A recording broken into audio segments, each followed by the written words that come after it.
There is a fear that almost nobody admits out loud after the age of 60. It doesn't come up in family conversations. It isn't usually told to friends. Many times, it isn't even confessed to the mirror with any real clarity, because putting that fear into words means making it real in a way that, as long as it remains unspoken, can still be pushed down and rationalized away. It's the fear of noticing small moments of forgetting and imagining, in the silence that settles after each one, that this might be the beginning of something larger. The start of a process with no return. The first page of a story that isn't going to end well. Because for many people, for most people who reach this stage of life with enough self-awareness to recognize what's happening, the real pain isn't forgetting a word or missing an appointment. Those inconveniences are real, but they're manageable. The real fear is something else entirely. It's depending on someone for tasks that were always completely automatic. It's needing help to manage your own finances, not because the numbers changed, but because the mind that always handled them effortlessly now locks up at the wrong moment. It's no longer trusting your own memory to the point of hesitating before simple decisions. Checking 3 times what you used to check once. Asking for confirmation about things you know, but suddenly aren't entirely sure you know.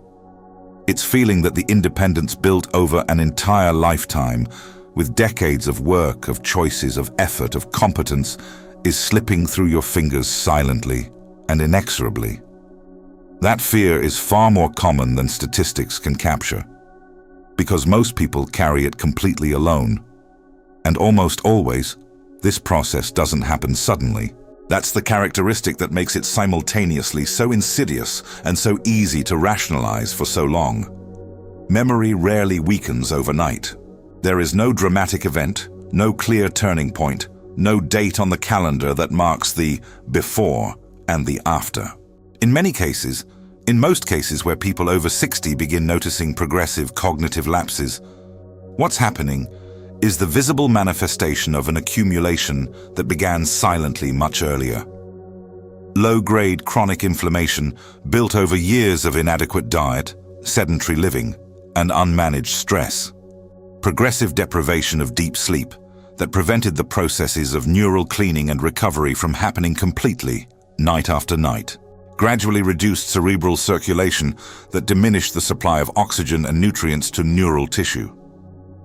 Accumulated nutritional deficiencies that compromised the production of the chemical messengers that sustain memory, attention, and processing speed. Each of these factors, individually, seems small, but combined over years and decades, they create the environment in which cognitive decline becomes inevitable. Not because age itself causes the decline, but because the environment created for the brain over that time was systematically inadequate for its optimal functioning. Most people treat these signs as inevitable with age. It's normal. Everyone goes through this after a certain age. But current science tells a different story. The brain remains responsive for far longer than was previously believed.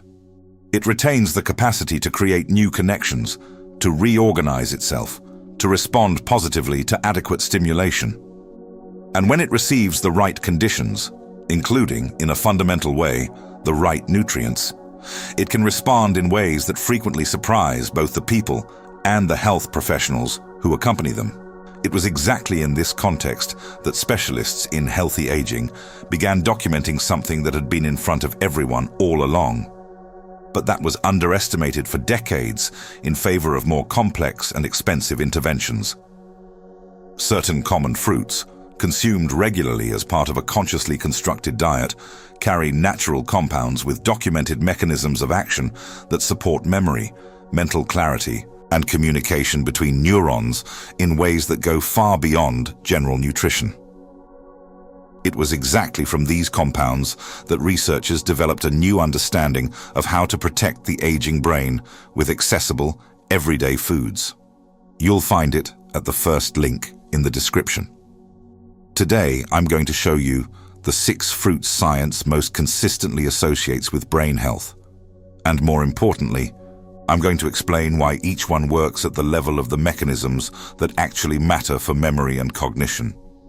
This isn't a list of curiosities, it's applied science. The first fruit is the blueberry. If there is one fruit that dominates the scientific literature on brain health, it is the blueberry. And the reason is specific and well documented. Blueberries are extraordinarily rich in anthocyanins, a group of flavonoids that give the fruit its characteristic blue-purple color and that have biological properties far beyond what the color suggests. The anthocyanins in blueberries have demonstrated in multiple clinical studies the ability to cross the blood-brain barrier, the selective structure that separates the bloodstream from brain tissue and that prevents the passage of most compounds. This capacity for direct access to neural tissue is what makes blueberry anthocyanins genuinely relevant for cognitive health, rather than simply exerting systemic antioxidant effects that never reach the brain. Once in brain tissue, they exert multiple documented effects.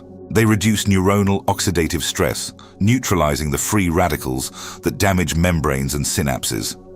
They modulate specific inflammatory pathways in the central nervous system, contributing to the reduction of chronic neuroinflammation that is one of the primary factors associated with cognitive decline. They stimulate the production of BDNF, brain-derived neurotrophic factor, the protein that acts as fertilizer for neurons, promoting new connections and protecting existing ones.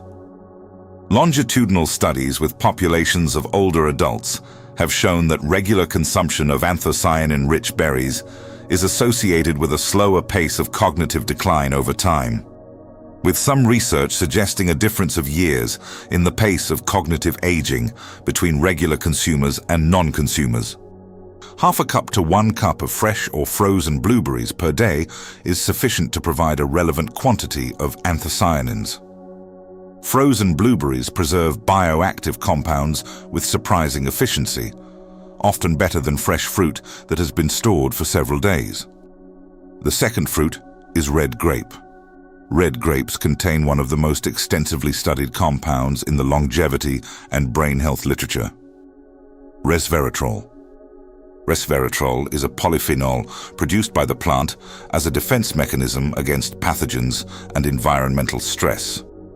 And its relevance for brain health emerges from multiple simultaneous mechanisms. The first is the effect on cerebral circulation. The brain is absolutely dependent on a constant, abundant, and efficient blood flow.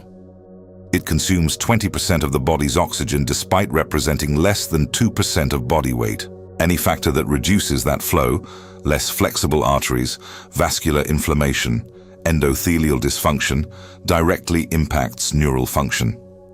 Resveratrol has demonstrated in studies the ability to improve vascular flexibility, reduce inflammation in blood vessels, and potentially improve cerebral blood flow in regions associated with memory.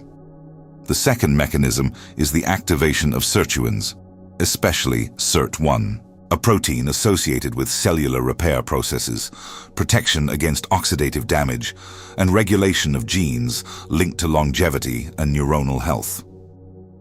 The third is the modulation of inflammatory processes through NF-κB inhibition, a central transcription factor in the inflammatory response that, when chronically activated, contributes to progressive neuroinflammation. Whole red grapes, with skin and seeds, where polyphenols are most concentrated, offer resveratrol in a matrix of cofactors that potentially maximize its absorption and effects.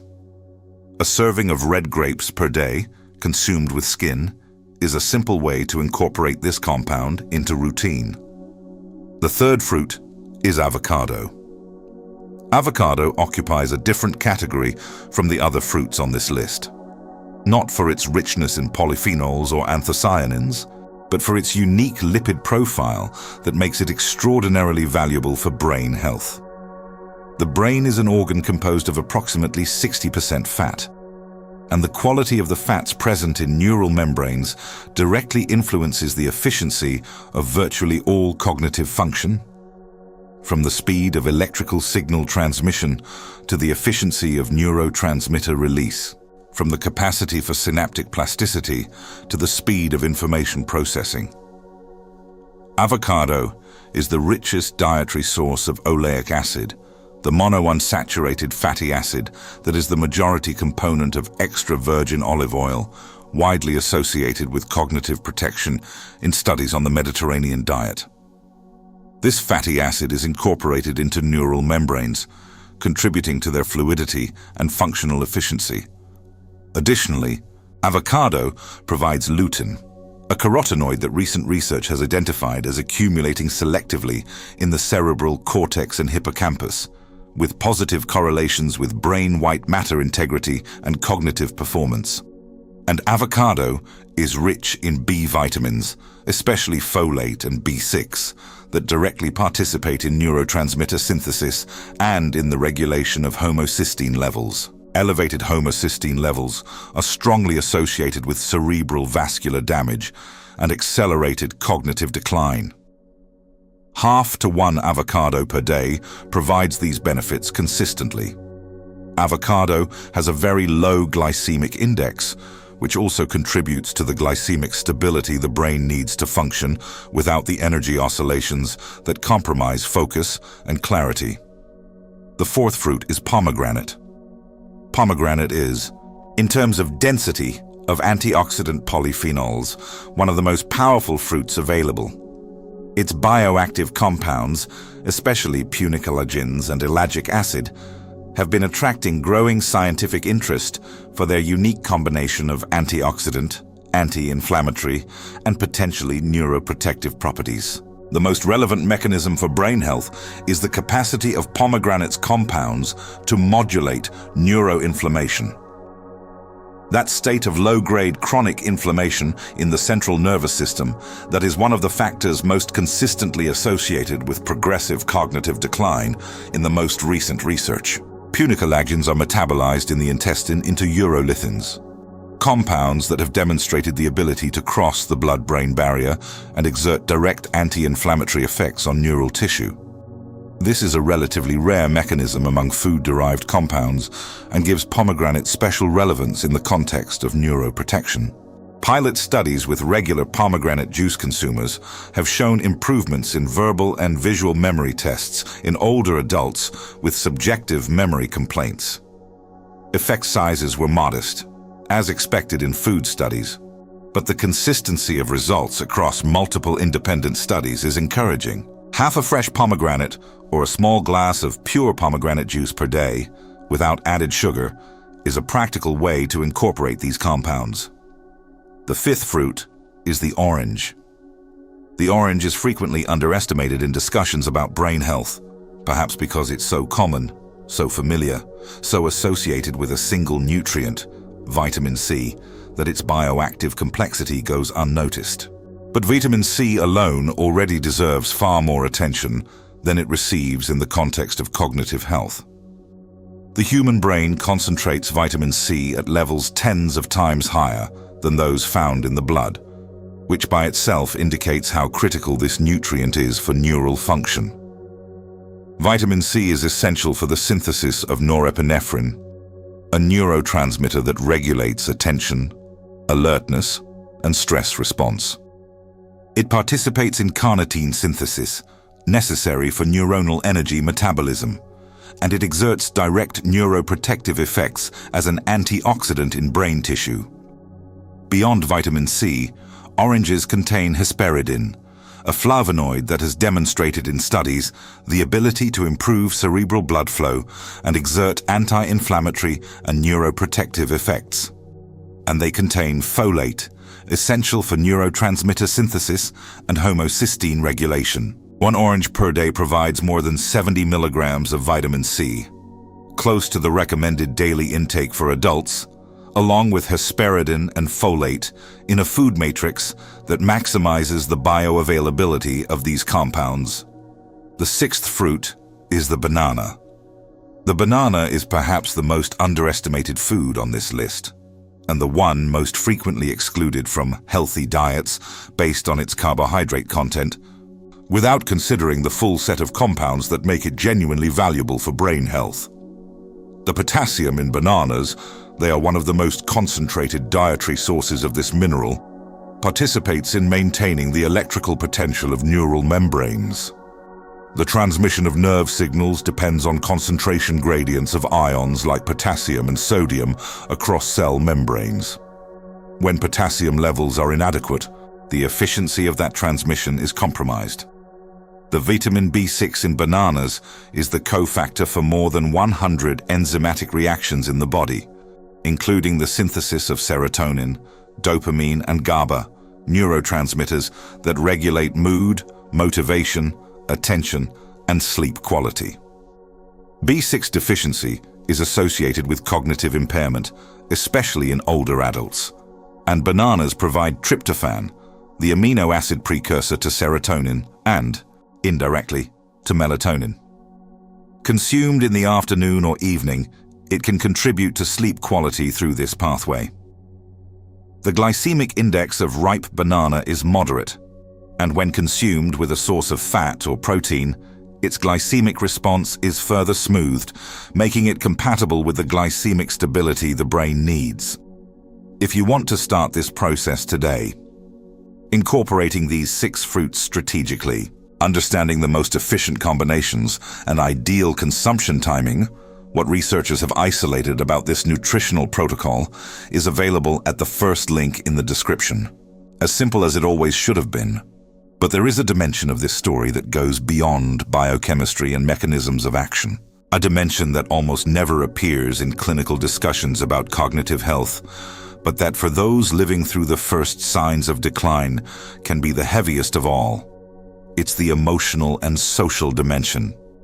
Forgetting names, especially names of people close to you, people you love, people whose names you've spoken hundreds of times, produces a specific experience of shame that is difficult to describe to those who haven't lived it. It isn't just inconvenience. It's a momentary rupture in connection with someone who matters. It's the evidence, publicly exposed, of a limitation you'd prefer nobody knew about. Repeating questions without realizing it. Telling the same story twice to the same person in the same conversation. Confusing details of recent events. Noticing those discreet glances that people exchange.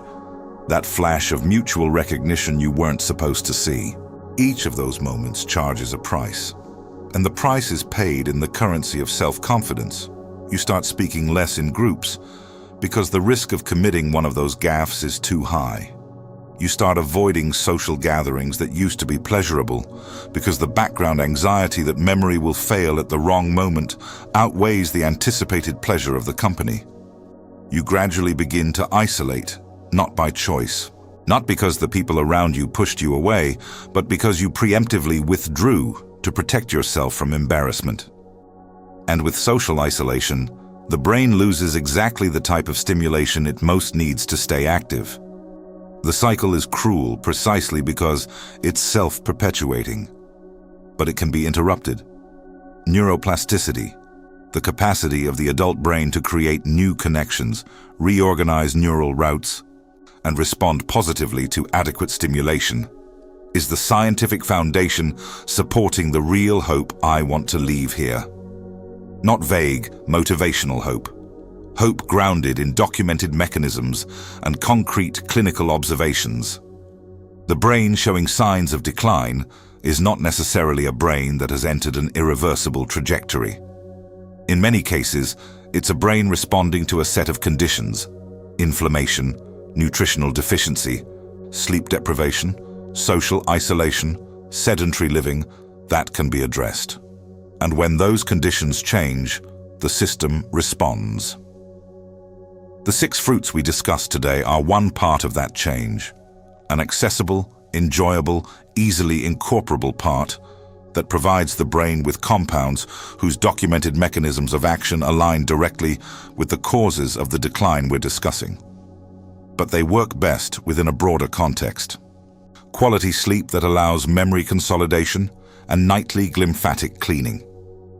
Regular physical movement that stimulates BDNF and improves cerebral circulation. Active cognitive stimulation that keeps the brain in the state of plasticity that protects it. Social connection that provides the type of mental and emotional challenge that no other activity completely replicates. Stress management that prevents the toxic effects of chronic cortisol on the hippocampus. Every element is a signal sent to the system, and the system, given the right set of signals, with the right consistency, responds. 2 varied servings of these 6 fruits per day, alternating colors and types throughout the week to maximize the variety of bioactive compounds. The greater the diversity, the broader the coverage of the different protective mechanisms each fruit offers. Not magic. Applied biology, practiced intelligently and consistently. Aging doesn't have to mean gradually disappearing. Doesn't have to be a slow loss of clarity, autonomy, and confidence that happens in doses so small that nobody can identify exactly when it began. There is a possible path, accessible, grounded in real evidence, not in impossible promises, not in solutions that contradict biology, but in daily choices made with awareness of what the brain needs to keep functioning at its best level. The independence you built over an entire lifetime deserves to be protected with the same seriousness with which it was built. And the brain you have today, with all its history, all its accumulated wisdom, all its capacity for connection with the people you love, is capable of far more than the silent fear of lapses makes it seem. It just needs the right conditions. The complete method is in the pinned comment. And if this content made sense to you, subscribe to the channel. In the upcoming videos, I'll keep showing you what science has to teach about strengthening the brain, recovering focus, and maintaining your freedom and independence for much longer.